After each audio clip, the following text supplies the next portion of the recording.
ही दोन गावं आहेत, या दोन गावांच्या नागरिकांचं मत एकच होतं की आमचं टॅक्स कमी करा. त्याही जनतेचं हे मत होतं की आमचं नगर परिषद करा. जसं कल्याण डोंबिवलीच्या 24 गावांसाठी तुम्ही 9 वर्षाचा टॅक्स माफ केला, तुम्ही केला तर ह्याच मुख्यमंत्र्यांनी केला. तशीच प्रकारचा नियोजन आमच्या 34 गावात असतो, या दोन गावांसाठी होतं. कर माफीचं किंवा कमी करायचं धोरण आखायला पाहिजे होतं. त्याच्यामुळे या सर्व गावांचं मत आहे पुणे महानगरपालिकेची गावं असू द्यात आणि टॅक्स नाही. त्याच्यासाठी या सर्व जनतेचा आक्रोश आहे की आमचा या सर्वांचा नगर परिषदेचा निषेध. गेल्या 2 दिवसापूर्वी राज्यमंत्री तुतारी बापू यांनी पत्रकार परिषदेत घेऊन देशामध्ये सर्वात श्रीमंत नगरपालिका कॉर्पोरेशन असेल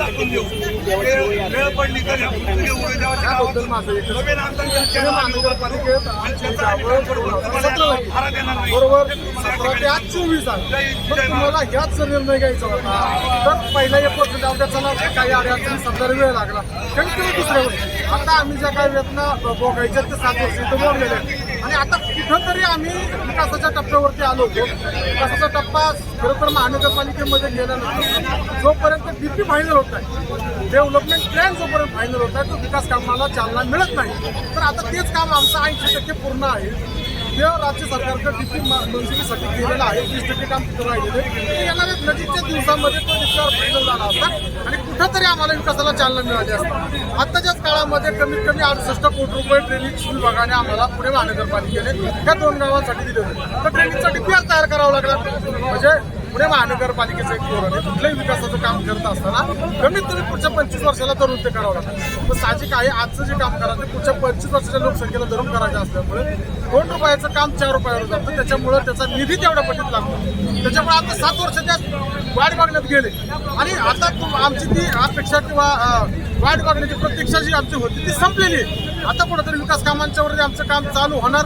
त्याच्यात हा चुकीचा निर्णय घेऊन आमची गावं त्यांनी अजून म्हणजे आगीतून उठून फुफुट्यात न्यायचं काम केलं. त्यांचं म्हणणं हे आहे की नगर परिषद श्रीमंत नगर परिषद करणार किंवा फुरसुंगी महानगरपालिका पहिली नगर परिषद करणार. जसं मी तुम्हाला सांगितलं आता आमचे 6 ते 7 वर्ष पुणे महानगरपालिका स्टॅब्लिश होण्यास गेले. परत आता नगर परिषद करणार त्याच्यात आमचे 5-6 वर्ष जाणार. परत हे स्वप्न दाखवलं की फुरसुंगी महानगरपालिका करणार म्हणजे पुणे महानगरपालिकेतून जायचं नगर परिषद. तिथं आम्ही 7 वर्ष घालवले पुणे महानगरपालिकेत.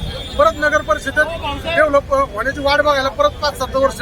त्याच्यात कुठंतरी परत स्टॅब्लिश चालू की यांनी परत स्वप्न दाखवलेली महानगरपालिकेची फुरसुंगी महानगरपालिका त्याच्यात 5-7 वर्ष. मग हे सगळं आमचे 15 ते 20 वर्ष म्हणजे एक पिढी आम्ही ह्याच्यातच वाढ बघण्यातच घालवायची का? त्याच्यासाठी आमचा तीव्र त्याच्यात निषेध आहे. सगळ्या या दिशाभूल आहेत. तर आम्हाला सर्व जनतेच्या वतीने हे माझं वैयक्तिक मत जरी असलं तर याला जनतेचं मत म्हणून आम्ही हे मानतोय.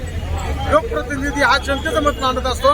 तर मी हे जनतेचं मत म्हणून सांगतो की आम्हाला पुणे महानगरपालिकेतच जरी शिवतारे बापूंनी हा निर्णय घेतला असेल तरी सुद्धा फेरविचार त्यांनी करावा. फेरविचार त्यांनी करावा. जनतेचं सर्वात पहिलं ज्यावेळेस त्यांचा हा विषय झाला होता तर तुम्ही जनमत चाचणी घ्या. म्हणजे कोण नगर परिषद म्हणतंय कोण महानगरपालिका म्हणतंय बाजूला ठेवा. शासकीय लेवलला जनमत चाचणी घ्या. जसं आपण मतदान प्रक्रिया राबवतो सगळे शासकीय लेवलला तशी मतदान प्रक्रिया राबवा आणि त्याच्यातून जे काय जनमत होईल ते होईल. मग जे लोकांना जे मान्य आहे ते खनिज काय कुणाच्या त्याच्या बापाला सुद्धा मान्य करावं लागेल. मग परत फेरविचार यांनी करावा अशी आमची सर्व जनतेच्या वतीने मागणी. शासनाने लवकरात लवकर आपली मागणी जर पूर्ण केली नाही तर पुढचं पाऊल आपल्या कशा पद्धतीने असणार काय सांगा?